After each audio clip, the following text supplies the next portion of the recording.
Welcome to the beautiful city of Marina del Rey. We are at the C-Suite Network Conference, and I am lucky enough to be here with Thomas White, who happens to be the CEO of the C-Suite Network. Thomas, first question, big question. All right. How have you dealt with Jeff all of these years? It has been one of the biggest burdens I've ever had. And I used to have an easier job because I was his CEO. So then I could I had a little more negotiating room than I do today, right? So it's been one of the most interesting adventures of my life. I bet. Yeah, so we've had lots of fun together. How many years?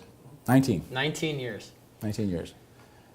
Wow. Most marriages don't make it that long. I was just going to say, I'm not that deep in my own marriage. Me either.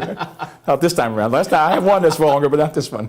Fantastic. So let's talk a little about the conference itself. So in all candor, unbelievable job. I think the venue is fantastic, but that's table stakes, right? You have an incredible network of people. The conversations I've had at the coffee table, at lunch, have been phenomenal. We're talking about real stuff, real business, real meaningful conversation, which is, not typical of what I would say to be the average conference out there. Secondarily, the content has been fabulous. The conversations on stage with Jeff, obviously he's an incredible host, with even the notion of bringing in a singer who, obviously had some health issues that kind of tugs at your heart. You can see how well put together this is. What does it take to bring together a successful group of people like this to take out time from their busy schedules and make the effort to be here at an event like the C-Suite Network? I think the first ingredient for us is just personal network. He probably is the most connected marketing genius on the planet. So people know that if he says it's going to be good, it's good. So when you start something new, you have to build trust. Yep. So we start ahead a little bit because he already has trust with a lot of people. They've seen him on television, they've seen him in the marketing venue and so forth, so they say, oh, okay, I can trust that. So that's number one. Secondly is, people are intrigued by what we're doing. Because nobody's doing a C-suite style event. They do CEO things, CMO things, and so forth. Nobody's dealing with the C-suite. Yep. People are intrigued by the C-suite. I think the third thing is that we're pretty eclectic thinkers. It isn't about just the data, it's about the experience. And the experience includes having your heart open, having your mind filled. Yep. And it's about those engagements you have with people. And one of the things you haven't talked about yet, but I'm sure you will, which is our C-suite collective. So you go to a conference, you meet all these cool people, and how many of those people do you talk to in 6 months? Not so many. Yep. But what if you're going to network with those people, and you're still dialoguing, your conversations with the speakers and so forth? So we have this whole infrastructure that's about keeping that experience alive and taking those relationships into the future. So intimacy at scale to some degree. Well, it kind of is. Our first conference was in May, and one of the things we learned was the interview style Jeff has, which is very personal. Yep. And Dave Pottruck, who was the former CEO of Schwab, he talked to today, he asked him questions about, in fact, he asked him a question, gave the name of his personal assistant, which was not printed anywhere. Yep. And he was like, how'd you know that? Because I know that. Well, that level of conversation then opens the door for everybody else to talk to each other that way. So we generally go to conferences and we live in our persona. Yep. I'm this guy. People drop that shit at the door. Yep. And so they're now in the space of just talking to each other, and that's why we have such great conversations here. But so what are you doing specifically to have them drop that at the door, to open It's because the conversation's on stage. We start that. By example. You're starting by design. Okay. The first conversation of the day is an interview with Jeff, right? So people think, well, yeah, we should do that. And we have just an extension of what we did. Many people saying the same thing. I'm meeting very interesting people.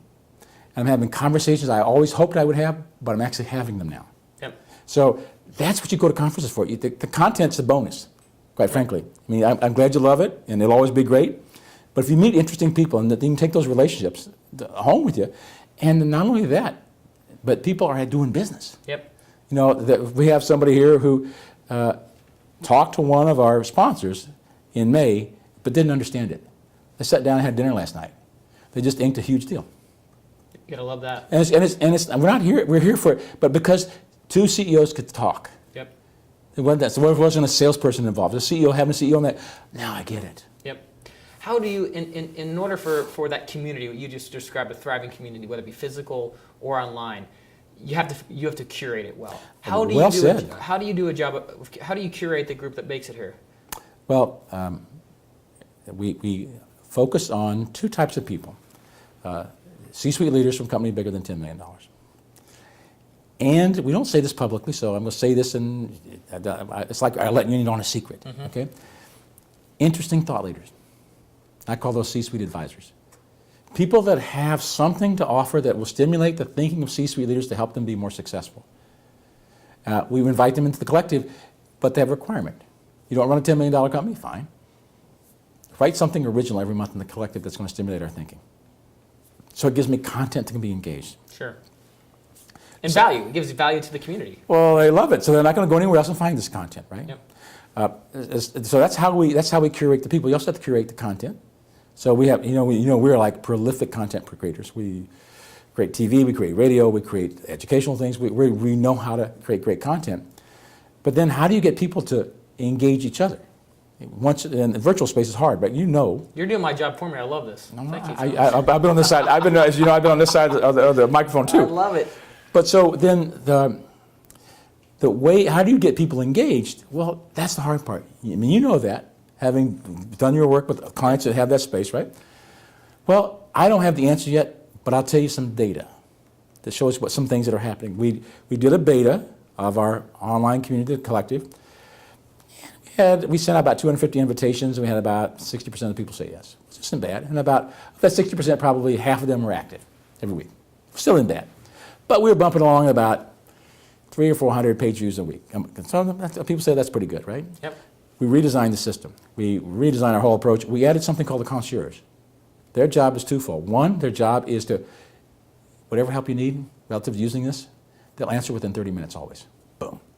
People love that. That's huge. How they send me a note, I don't know how to do this, I forward it to the concierge, and boom, the person gets the answer, like, holy smoke, I have never been treated like this. That's number one.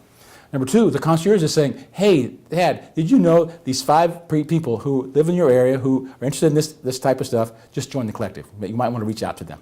Build a network. So, but it's taking people by the hand and helping them get engaged.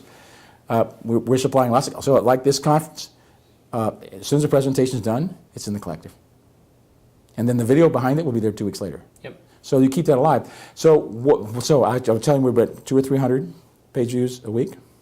Last week, 6,000 page views. Good for you. It's just like building quick. I mean, that's a sign of value that you're actually you're delivering something that folks want to consume. Right. Let's talk about the marketing challenges in front of you, Thomas. Obviously there's a lot of groups getting together, not specifically C-suite, but there's lots of groups, there's lots of events, there's lots of content plays, media plays. How are you breaking through the noise? Like, what is your strategy to say this is what's so relevant to this audience today? Well, what's interesting. There is no leadership organization of this type that's for profit. Think about that. I mean, Vista is kind of like that, but most of them, but YPO, they're all nonprofits, and I think that's a mindset. And whether it's Vistage or YPO, let's say they're 2 leaders in size. Sure. 23,000, whatever the hell that is. I mean, it's a small number. Why isn't there one that's 100,000 or 500,000? Why? There's hundreds of thousands of leaders. Because it's not treated as a business. And business means I have to give you extraordinary value to keep you here. Especially with folks that busy. We are constantly challenged, just like this conference is better than the last one. Every day, how do we make this better? How do we make this experience better today? Yep. Yesterday, nice. I'm glad you liked it. Now, what do I do today? What do I do today?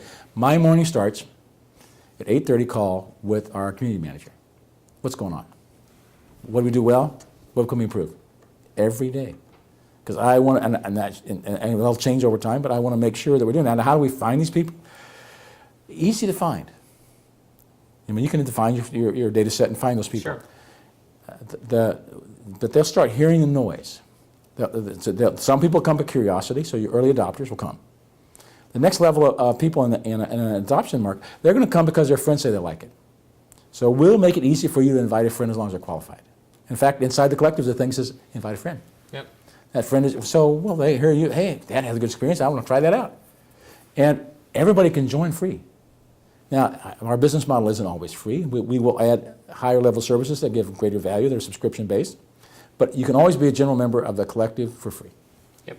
So what and so, I mean, what I'm hearing there, Thomas, is a highly curated environment with the right network, but with attention to provide value.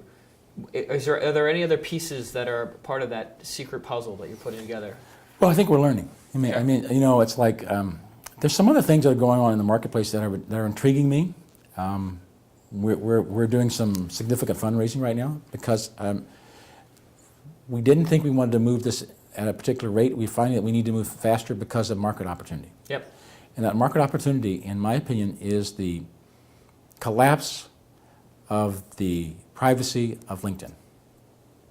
Interesting. So tell me more about that. So when I first got on LinkedIn, the only people that could communicate with me are people that I connected with. Yep. Today, for $69, anybody can send me an email. Yep. Anybody. Well, why do I need another mail for somebody? I got one soliciting sex when I was flying out here from Wisconsin on Friday. Jeff got one from some guy, and I won't even tell you what it is, but it's just crazy. Well, what do I want to be in a network like that for? What's the value to me as a business leader? Zero. So what if I offer an alternative to you? A place that's safe, secure. You'll never see that, ever. I promise.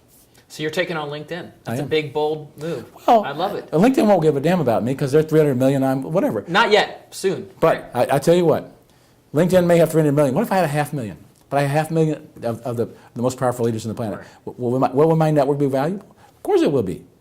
Now everybody want to get in, they can't. That makes it even more valuable. Right. So I don't have a business model. We don't have a business model of getting the maximum dollars out of this. We want something that's valuable. The money will be okay. We also have a diverse business model. We also have media properties, so we can monetize those media properties through advertising. Mm-hmm. We also will be selling services or products that either address greater success for that leader or lifestyle. So forgive me for going back to this because you brought up something I think is very interesting, Thomas, which is having a very incredibly strong network that feels comfortable. But you're talking about numbers of 500,000, which is pretty big from where we are today. How do you do that at scale? Because you talked about also a window of opportunity. You're potentially raising some resources. How do you take that notion of almost seemingly one-to-one, referral-based ability to grow this and bring 500,000? So first of all, 500,000 has got to be a global pitch. Okay. It's not a U.S. pitch only. We're building a blueprint. Part of that blueprint comes, and I go back to what I said early in this conversation. Jeffrey, through who he is and through the relationships he has, puts us up the scale of trust. Sure. If I go to England or I go to France or I go to Korea or whatever, I will find a partner who is like that. You'll find a Jeff. We'll find Jeff around the world, like Waldo. But I find somebody who's already in that community, who already has trust, who sees the value of this, and then they become our partner in that community. So then I modify the blueprint to be appropriate for local customs and culture, and then grow it and grow it and grow it and continue to learn. So really building from a single strong network and building out. Right, and knowing that it won't be something that I can duplicate completely, but it'll be something I can use as a foundation to build from. Sure. But I do believe that the primary key we have of having somebody who's a strong, trusted resource in that community is the key starting point. What's the biggest challenge you have in breaking that hurdle? The hurdle of scale. Scale? Yeah. Quite frankly, it's money. I would say. So that's an easy one then. Exactly. I'm not worried about it. If it was, I've been around a long time. I ran my first collaboration technology company in 1988. So it's not like something I'm doing that's new. The world's changed a bit, but the basic human structures aren't any different. So people need to find that my life is better, easier, something that's going to come out of it. So think about this. If I can use the collective as not only a place to connect with my peers, but as a familiar landing page every day. What if I came in there and I connected to my Charles Schwab account there? What if I came in there and I also did my other social media stuff from there? Well, that'd be kind of cool. Then I don't have to learn all this other stuff. And you think about it, the other phenomenon I think that will support us is because we're cloud-based, right? We're not application-based. If you're watching the market, I believe the prediction's right. In 5 years, the world will have radically shifted from application-based to cloud-delivered services. That the browser or its equivalent at that time, it will be different than the browsers we see today, will be the envelope in which all services are delivered. So you won't have an iPad or a phone full of apps. You'll have 2, 3. That's it. Interesting. Let me ask you this, Thomas. You talked about the explicit conversations that you're having one-to-one. What data sets do you look for in order to find new pockets of opportunity for new groups that may be easy to bolt on and it doesn't have to just rely on someone singular? Well, it's a good question, and some of the things we're doing, for instance, so we have a relationship with the CMO Council. So the CMO Council is going to have all their advisory board meetings at our conferences next year. So their members come. Why would they come? Well, lots of reasons. One, they get to hang out with their peers and have something more than the CMO Council's program. The CMO Council gets to give benefit to their members to be part of the collective. And we bring the CMO Council's content into the collective for all of our members. Yep. So everybody wins. We're talking to similar groups of CEOs and so forth. So we can set up for those groups a subsection of the collective where they can put their content and their branding with us and so forth, and then allow their members to connect to the extended networks. So to me, that's a very powerful potential for us to quickly grow because these things are already existing networks. Yep, fantastic. And I think, 6 months ago when I talked to these people, they're like, whatever. We fortunately had good trust with the CMO Council folks, and they said yes. Sales and Marketing Executives International, SMEI. They'll have their board meeting at our Boston conference in March. So these groups are clustering. They see the value to themselves. So then their members will become members of, so it all works because I'm not competing with any of those people. Yep. I'm not a sales organization. I am for the C-suite. Yep. We have a sales section, and the SMEI wants to contribute content. Great. Yep. Exciting times. Well, Thomas, this has been fantastic. What would you recommend, knowing the folks that make it to this conference? What is the single biggest piece of advice you would give them in terms of how they should be viewing this conference and making the most out of it? That's a good question. We began the process of inviting people to connect with other people a month before the conference started. 30% of the people did. So if people value their time, then make the investment to connect. Make the investment to see what's coming down the road so that when you get that content, usually the first time I get it, I get about a third of it. Second time I hear it, I get the 2/3, and then I finally get the deal after the third time. Well, get yourself up the curve because you'll get so much more out of your experience. People say they're full. Well, I get that, but they can even have it be a more amazing experience by simply engaging all the stuff that's already there. Fantastic. Well, Thomas, I appreciate the time. This has been fantastic.